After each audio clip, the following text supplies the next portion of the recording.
Ladies and gentlemen, thank you for joining the Berto versus Alexander and Quillin versus Love Media conference call. Your host for today, Lou DiBella, will begin. Thanks, everybody, for joining us. This is a terrific card that's going to be televised by PBC on Fox and Fox Deportes, live at 7:30 p.m. Eastern Time, 4:30 p.m. Pacific Time. Preceding it on FS2 and Fox Deportes at 5:30 p.m. Eastern Time and 2:30 p.m. Pacific Time. There'll be a show that features Marcus Brown versus Lenin Castillo and Brooklyn's Louis Collazo versus Bryant Perella, and what will be a good lead-in to our two main event fights. Tickets for the live event, which is co-promoted with TGB Promotions, are on sale now. They can be purchased online, Ticketmaster.com, NYCBLive.com, or by calling 1-800-745-3000. At also the Ticketmaster box office at NYCB Live. And for those who don't know, NYCB Live is what we used to call the Nassau Coliseum in Uniondale, New York. This is a really a very meaningful fight card, and pretty much every fighter on this card understands that they're in a must-win situation.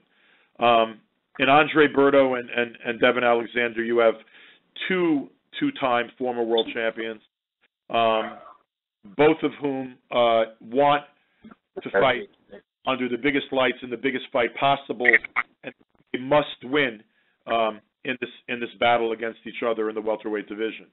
Andre Berto, I'm very acquainted with. I promoted him coming out of the Olympics, the 2004 Olympics.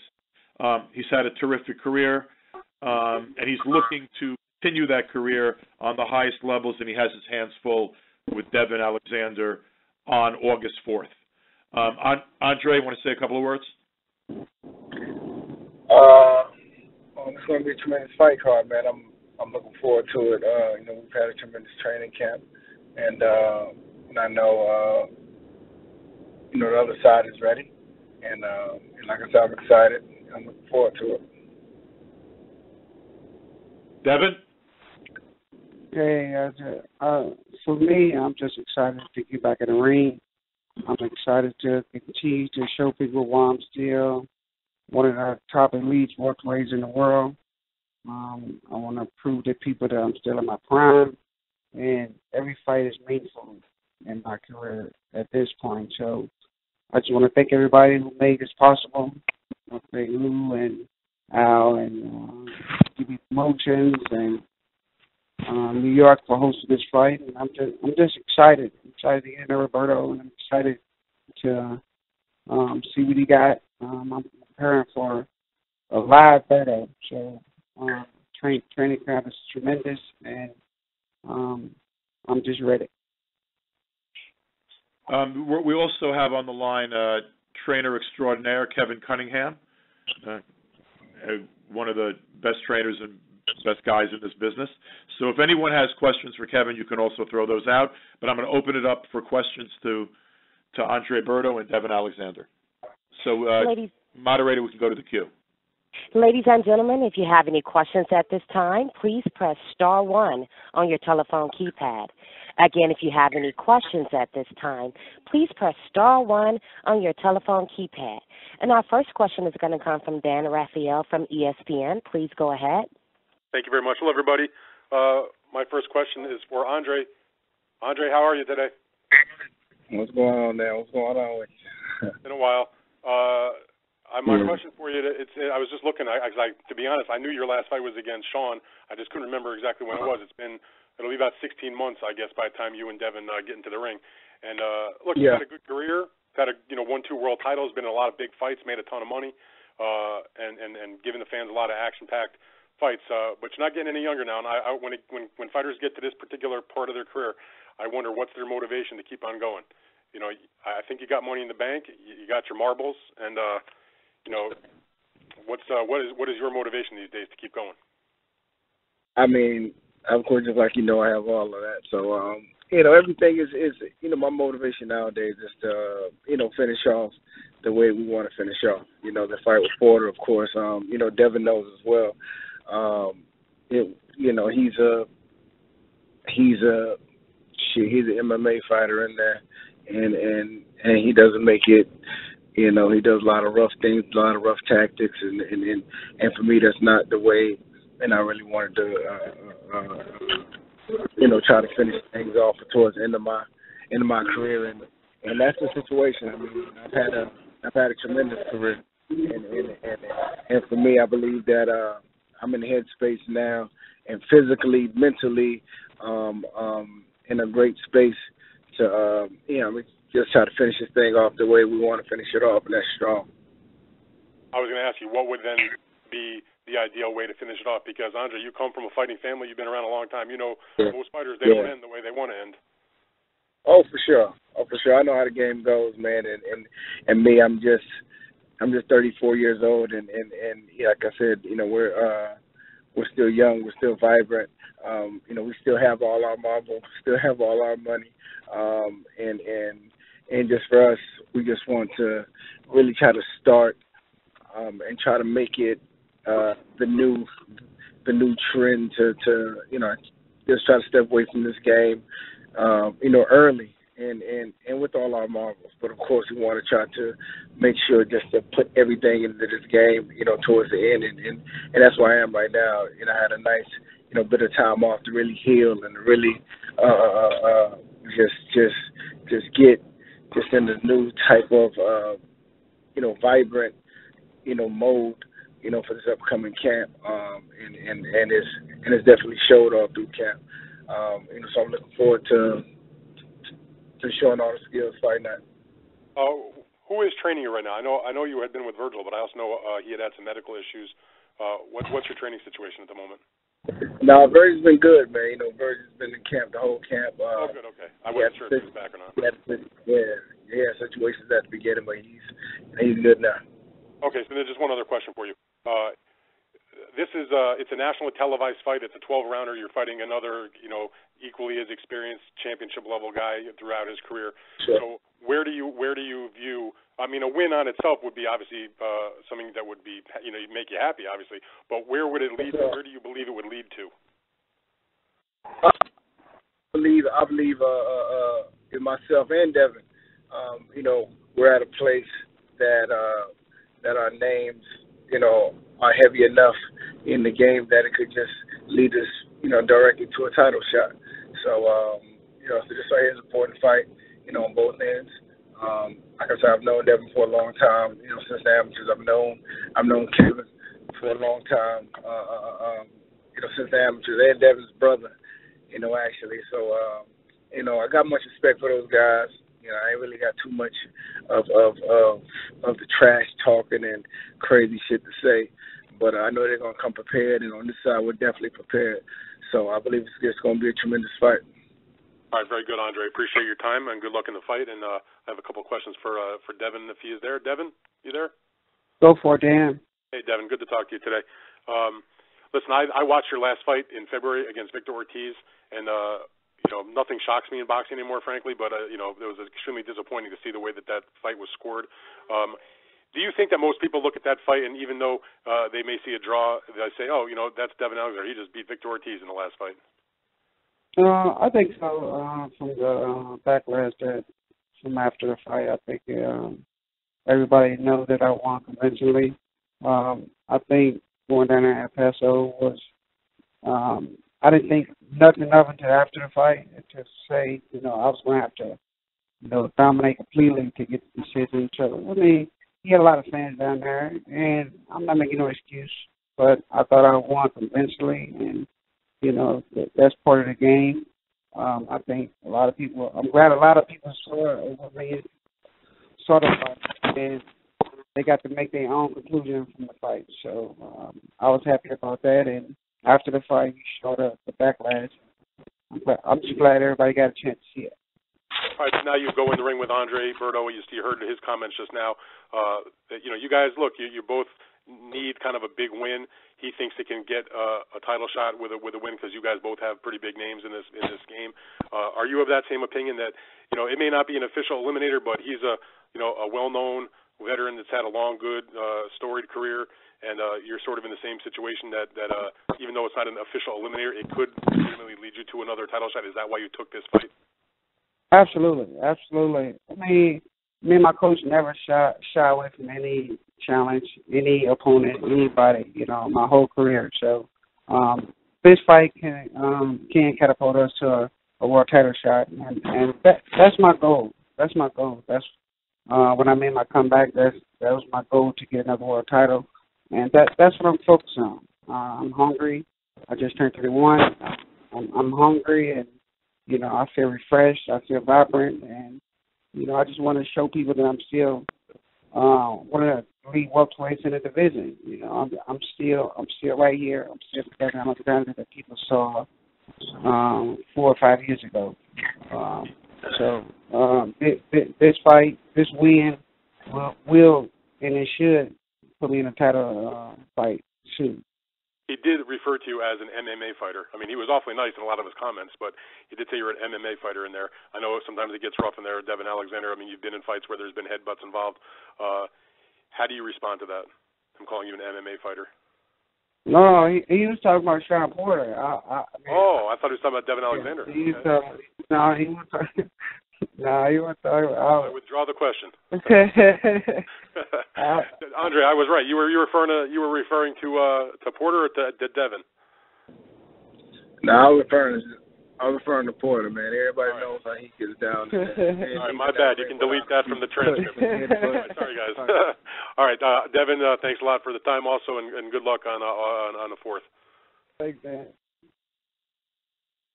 Our next question is going to come from John Cutney from Reddit Boxing. Please go ahead.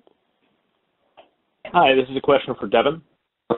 Hi. Okay. So you've looked really good in your last 2 fights. I think a lot of people were surprised by the draw against Victor Ortiz. How confident are you going into this fight, and how do you assess the threat level of Andre Berto at this level at this stage in his career? Well, the threat level from Berto is just I've gone to his fight like he was 25 years old, 26 years old. You don't go in a fight thinking a guy is going to be subpar. This is the elite level, so you prepare for whatever he brings, whatever he's going to be doing in there. So I'm preparing for a 25-year-old Berto. I'm preparing for the big bad bold Berto, and that's where my mind's at. I'm not taking this fight lightly. I'm not taking nothing from Berto. This is going to be an awesome, extremely good fight, and that's what I'm preparing for. Okay, thanks. So next question. To follow up on something Dan was asking about, so if you come out of this with an impressive win, can you call out any names? Can you mention any names that you would want to see coming out of this? I know you mentioned generally that you'd want a title shot, but would you call out Keith Thurman, Errol Spence, Terrence Crawford? I know Errol Spence in particular has been very avoided at 147, or at least that's the perception. Would you take a fight with him going forward? Oh, absolutely. It just depends on what my coach and my advisor come up with. So it doesn't matter. I love to get in there with Errol Spence. I love to get in there with Keith Thurman. It's just who's available at that particular time. A lot of people, they like to pick the easiest opponent nowadays, so we'll just have to see when we cross that road. What I'm focused on is Andre Berto and getting the job done August 4th. Okay, thanks. So now, Kevin Cunningham, I'd like to ask you the same question I asked Devon up front. How do you rate Andre Berto at this stage in his career? How do you assess the threat level, and how confident are you guys going into this fight? Well, it's a serious threat. Anytime that you are Olympian, anytime that you are multiple world champion, world champion 2 or 3 times. I've known Andre Berto since 13 or 14. The threat is real. He still got speed. He's always got power. and he got a huge heart. So it's a serious threat. And anybody that takes him as a joke obviously don't know boxing and don't know how to evaluate fighters. So I think this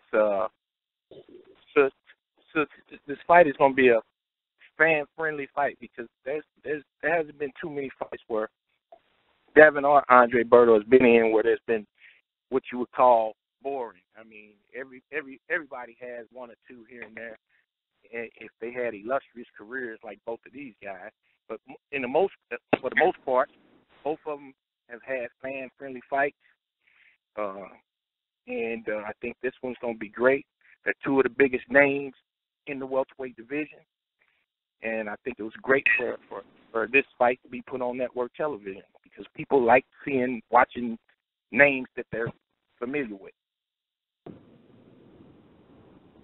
Okay, thanks a lot, Kevin.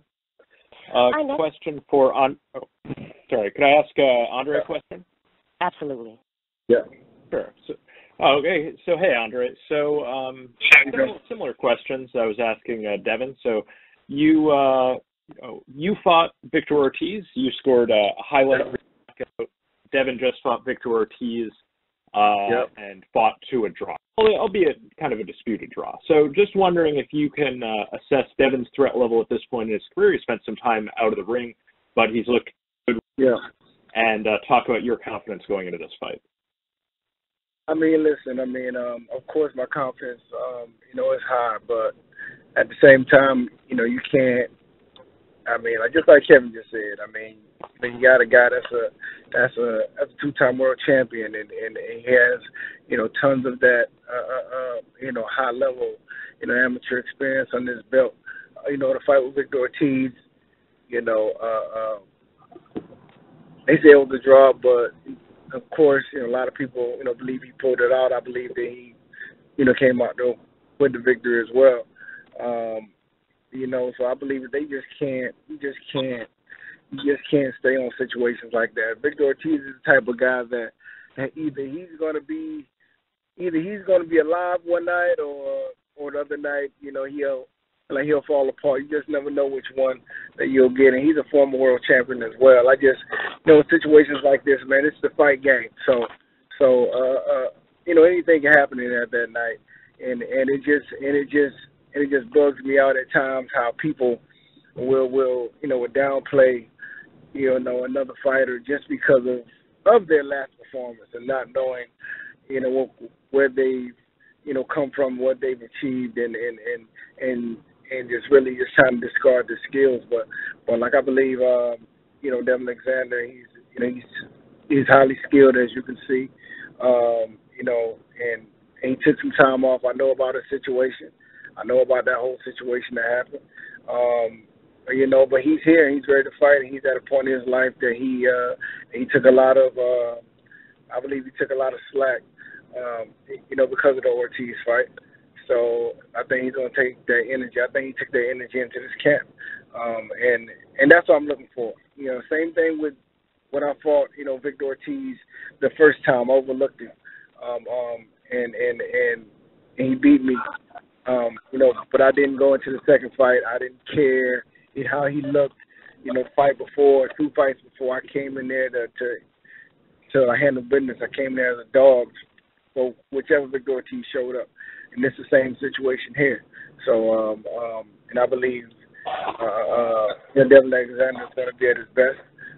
I know Kevin, Cunningham, he's a great coach as well, and he's going to, he's a different type of coach. He's going to drill that shit in your head, and he's going to let him know that this is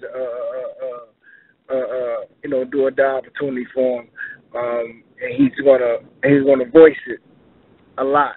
And he's gonna pound it. You know what I mean? And let you understand. So it's gonna be up to Devon if he's gonna rise up to the occasion. And the same thing on my end. We had a great camp, and I'm ready to do what I got to do. I'm ready to come out with a win.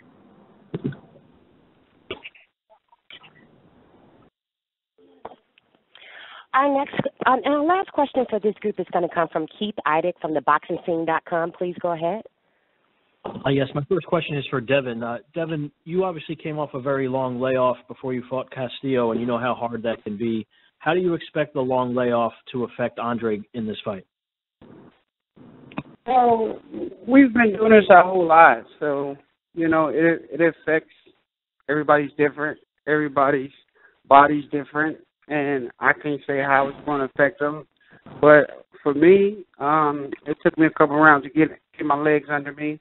I was like, okay, I'm in my groove, and after the fourth or fifth round, I was like, this is a breeze, you know, and, you know, I started feeling good, and I felt like I was there. So, you know, everybody's different. I don't know what's his body, how his body is, but, you know, I know for me, it only took me a short time to snap back into my groove and get the job done. Thanks, Devon. Andre, how do you expect to feel in the ring that night after being off for 15, 16 months? Man, I think I'm going to feel great, man, because I've had a tremendous training camp. Like I said, when you get to this point, you know, your career, you know, we're not, you know, 22, 23 anymore. You know, that rest, I believe that rest is key. I believe that time to recover is key, you know, because the knowledge isn't going anywhere. You know, it's almost like, you know, muscle memory, you know, getting back in there. We've been doing it for so long, you know, but the rest and the recovery is key. And I believe I just came back into camp just vibrant, man, and just felt great, just felt rejuvenated. And like I said, it just, you know, showed all training camp. And I've had an extensive training camp, and I've had a lot of you know, great small partners. I even brought in a few of these Olympic guys, you know, to come in and you know, work as well.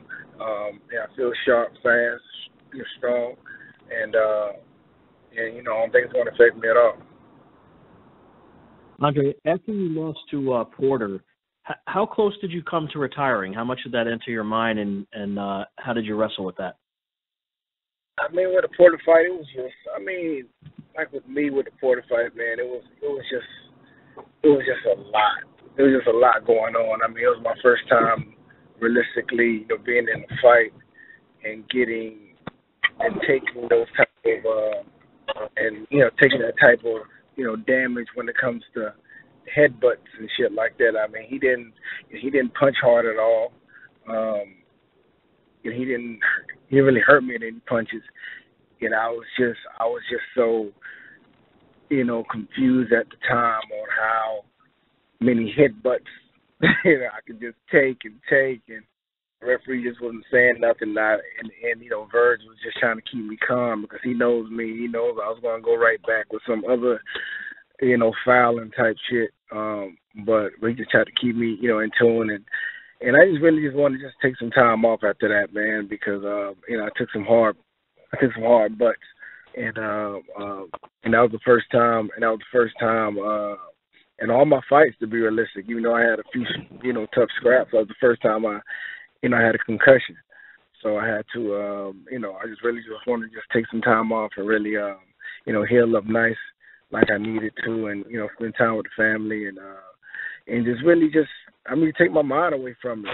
So realistically, man, it didn't really affect me, you know, mentally when it comes to, you know, boxing. I just felt just the fight was just a lot of, you know, bullshit. So I just really just took it and I just you know, I mean, just chalked it up, man. Just chalked it up and just I didn't really care about it, you know, after that. You know what I'm saying? I just really just chalked it up and I think I think everybody got a chance to see, and I believe everybody put Sean Porter in a place as well where they didn't want to fight him either.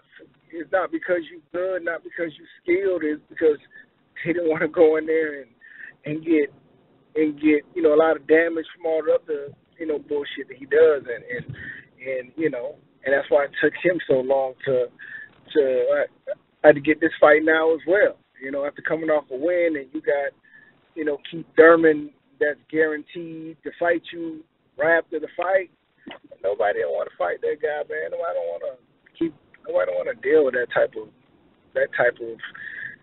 mess. I mean, we're in this career, we're in this business to show our skills and make money. I'm letting these guys want to go in there and just be in a wrestling match. You know what I'm saying? Nobody want to get in that wrestling match just because. So I didn't really take it. I didn't really take it hard at all. It comes down to it. Really just chill. Just took the time to chill, man. And I'm sorry, Andre. Do you feel he's a dirty fighter? Oh, Sean, he's.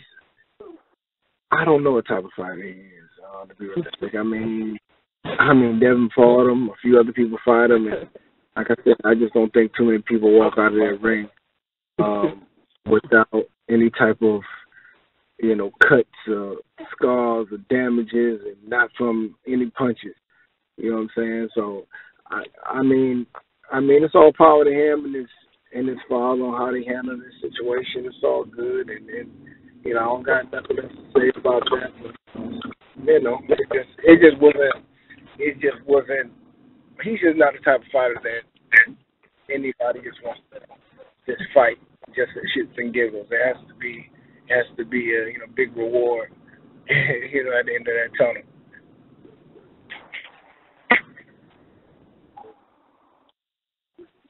That was the last question for this group.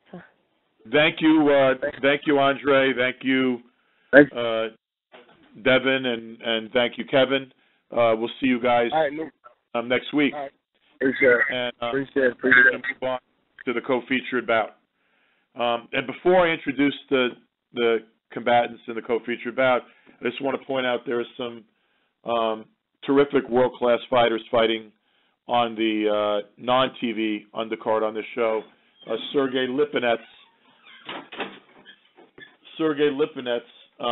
will be on the card. Richard Comey will be on the card, and Alicia Napoleon will be defending her WBA middleweight title against Hannah Rankin in a very significant female fight. The co-feature, much like the main event, features two well-known fighters that need to win, that are on the comeback trails, that are looking for a shot at a world title. And this is a critical crossroads fight for both of these gentlemen. I promoted a number of fights for both of these fighters. I go back with Peter Kid Chocolate Quillin since he was a kid. I promoted J. Leon Love before my friends at Mayweather Promotions, who now promote him. They're two guys I like a lot, and also two fighters that know what's at stake, and I know you're going to see the best out of both Peter Quillin and J. Leon Love on August 4th at Nassau Coliseum, or what's now known as NYCB Live. First, Peter Kid Chocolate Quillin. Pete, can you say a few words? Yes, I want to thank you, Lou, for having me on this card. When I went pro, I turned pro with Lou on his first card at Broadway Boxing, and it's such a pleasure to be on this card again in front of my hometown fans. I'm hoping I'm be blessed that everybody come out and see Kid Chocolate get on the road back to Damascus.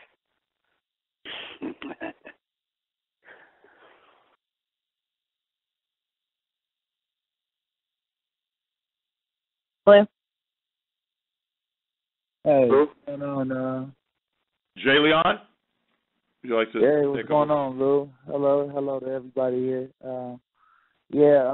Listen, it's a blessing to be back on this stage again, with Berto, Devon Alexander, Peter Quillin, Cormier, Lipinets, all those guys on the card. It's a blessing to be on the great card in the co-feature. So, shout out to Lou. We've always had a great relationship. He's done very well with me in earlier parts of my career. So, there's nothing but respect for everybody on here. All right, thanks, guys, and we'll open it up to questions, moderator. Ladies and gentlemen, if you would like to ask a question, please press star one on your telephone keypad. Again, if you have any questions at this time, please press star one on your telephone keypad. And I'm waiting for callers to join the queue. Our first question is going to come from Carlos Toro from Fightful. Please go ahead. Hi, guys. Thank you so much for taking time away from your busy schedules to talk to us. First question is to Peter. The way I see it's a fight at 168 pounds, and I know you've been a world champion and for a couple of years at 160. Do you feel more comfortable fighting at 168 since you don't have to cut as much weight as you did at middleweight? Of course, yes. I thought maybe I should have went up weight a long time ago, but timing tells everything and timing heals everything. So I guess moving up to 168 at this time is probably the best time for me to do it. And I think Julian is the perfect guy for me to mix it up with. He's been at 168 for a while, and if I want to mix it up with those big guys, I have to be able to get through him. I know it's been 2.5 years, give or take, since you last fought in New York. So how does it feel to be fighting, and not just back in New York, but also fighting in a marquee matchup on Fox? And it's a special privilege to be on prime time on Fox, as well as being in front of my hometown fans here in New York. It's going to be my first time being here at the Nassau Coliseum, but Brooklyn Boxing and the Barclay, all those wonderful people working over here. Lou DiBella, East Coast promoter. This is like I said, this is where I built my name.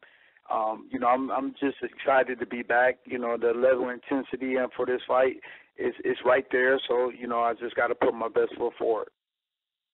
And I got a couple of questions for Julian.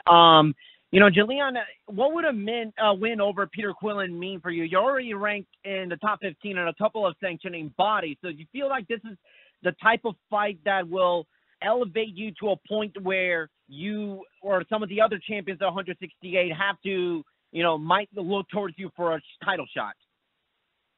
Sure, of course. I mean, Peter Quillin is a former world champion at 160. He done a great job when he was there. He took some time off, but he's back. And so, we're looking at him as the same world champion Peter Quillin. So a win over him will definitely set me in the top part of the bracket where I need to challenge for a title on belt. So, yeah. You're fighting, you fought on a lot of big cards in the past. But obviously, maybe it's, Peter Quillin's probably your biggest name that you've fought so far. Given that you're right up there on the precipice of potentially, maybe fighting for a world title shot, do you feel that there's more pressure to win this fight, or you're approaching this as, kind of like any other fight with the same mentality and same preparation? No, I'm definitely not approaching it. It's just the same. This is, like you said, this is it. I mean, this is my chance to make it happen for myself, to go out there and I'm fighting with one of the elites out there. So at the end of the day, I mean, this is definitely my time to shine and definitely do what I need to do to be at the top of the game and challenge for one of these titles. So I can't look at it as if it's just a regular fight or a regular person I'm trying to get in there with. Thanks, Peter, and thanks, Julian. Best of luck to both of you on August 4th. Thank you. Thank you. Ladies and gentlemen, if you would like to ask a question, please press star one on your telephone keypad. If you would like to ask a question, please press star one on your telephone keypad. Our next question is going to come from John Cudney from Reddit Boxing. Please go ahead. Hi, this is a question for Peter. Are you there, Peter? Let's go. He is. Go ahead. Okay. So I think a lot of fight fans were surprised that you took so much time out of the ring after the Danny Jacobs fight. At that point, you were top 3 at 160. That was a quick fight. A lot of people thought there might even be a rematch because it went so quick and it felt like sort of a fluky outcome. Now you've taken all this time out of the ring. You're at 168. So just wondering where you see yourself now at 168. Do you see yourself in the top 3? Do you see yourself as having to do more to establish yourself, and would you be ready for a title shot if given the opportunity after this fight? Yes, I will be ready for a title shot after this fight. If that's what is meant for me, yes, I'll be ready. Being at 160 was very hard to make the weight. I feel very comfortable at 168. I feel like this is my place, and I'm always trying to establish myself. So I don't think, we can never say we're ready for something. I just got to be well prepared. So that's how my vision is. Of course, down the line, maybe in the future, maybe me and Danny Jacobs having a rematch, but it cannot be at 160 pounds. I'm going to campaign at 168, and I'm going to see how I feel at this weight. And I'm going to coast with easy progress. I've been out of the ring for such a long time. I was in California training with Virgil. I made the decision to come back home to be closer to my family, my wife and my kids. And now I'm here, and I'm training under the watchful eye of Sosa, who's working with like Christopher Behop, and a lot of passion, and he's very dedicated. So I feel very motivated, feel positive, and I feel like I'm ready to go. So I'm going to always be looking to establish myself. Okay, so next question. So you were out, as you were saying, you've had some gaps here. You were out for about 2 years, and then you were out for about 1 year. If you come through this fight, you get an impressive win, you don't get cut or anything like that, if it were up to you, would you be back in the ring sooner? Are you wanting to be more active, or is this partly factors outside of your control that have led to this level of these gaps? Well, a lot of these things happen, you would have figured like the business of boxing would have kept me out, but it wasn't the business of boxing. It was a lot of personal issues with my family, who I would decide to train with. And then when I decided to train with Verge, it was his scheduling. He had a very busy schedule, working with other fighters. And, me and Jalen, I've been in training since January for this fight. Some mishaps came about, and, I didn't want to keep letting this type of fight be on the stove and getting too hot and then eventually burn out. So, I made a decision to, come back home, find somebody comfortable close to home for me to be able to train with, and, look to put my best foot forward. So, we'll see how Kid Chalky look. I've been looking phenomenal in the gym, but, I think the fight is always different from the gym. So I'm looking to go ahead and showcase my talent, and you guys can decide how well I do, and we can take it from there. Yeah, thanks a lot, Peter. So, Bailey, so you earlier in your career were viewed as a very promising prospect. You had a setback in the Medina fight, and then it's felt like you've been sort of trying to fight your way back. From my perspective, this is by far your biggest fight thus far. How do you rate the stakes of this? Do you feel like there's a lot of pressure on you to perform, or this might be your last chance to get into the title picture? No, I only have one loss. It's not like the end of the road. Even with Peter Quillin, like one loss to a really good elite fighter. I mean, that's it. You got fighters like Pacquiao, 6, 9 losses and stuff like that. No, it's definitely not the end of the road. It's just what you guys make it to be. At the end of the day, it's definitely pressure anybody to win any fight, whether it's a mediocre fight, whether it's a tune-up. It doesn't matter. I mean, go out there and you want to, like Peter, put your best foot forward and come out with the win and keep moving from there. But, I guess it's what they put on the title and what they feel. I don't think I'm going to come out and be the best Jalen Love I'm going to be. I'm well prepared. I've been wanting to fight Peter for a long time. And nothing against Peter being, he's a title holder. I was chasing the title, so nothing against him. He was just one of the champions. I've been wanting this fight, so I've been busting my ass for a long time, and I'm sure he has too. So, no, I don't look at it as if it's too much pressure. I don't take it as pressure. I'm just going to go out there, do what I need to do in this gym, do what I need to do on this road, and continue to grind. And whatever God has planned for me, that's what it's going to be. I mean, it's already written. So, at the end of the day, I don't put no pressure on myself. I'm going to go out there and deliver like I'm supposed to. Okay, thanks a lot. That was a great answer. I appreciate it. So, quick question to follow up. You fought earlier in your career at 160. You are fighting now at 168, similar to Peter Quillin. Just wondering if you can describe how you feel at 168 compared to 160, if this feels like a better weight for you potentially, and if you think there's going to be any relative advantage between both of you, if you think you're both about the same size. I've been at 168 for a while. At 160, it was a little bit of a struggle, but as I got older and stronger and grew more, it became more hard to make 160. So, it was the best thing for me to move up to 168, and I make it well, and it's no struggle for me. But I'm strong. I feel good. And I'm doing it the healthy way. I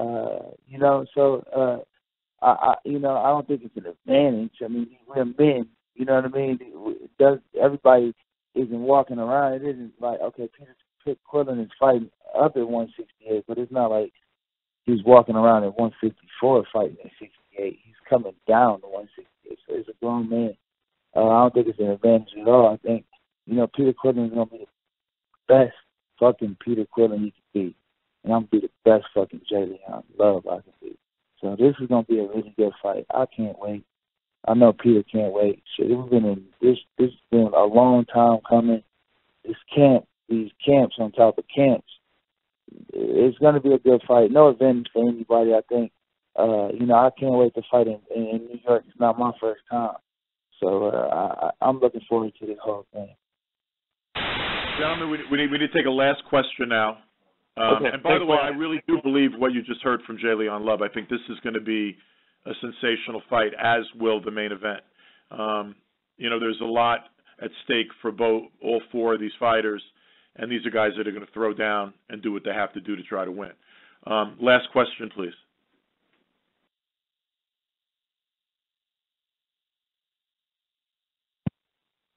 Our last question is going to come from Lem Satterfield from the Premier Boxing Champs. Please go ahead.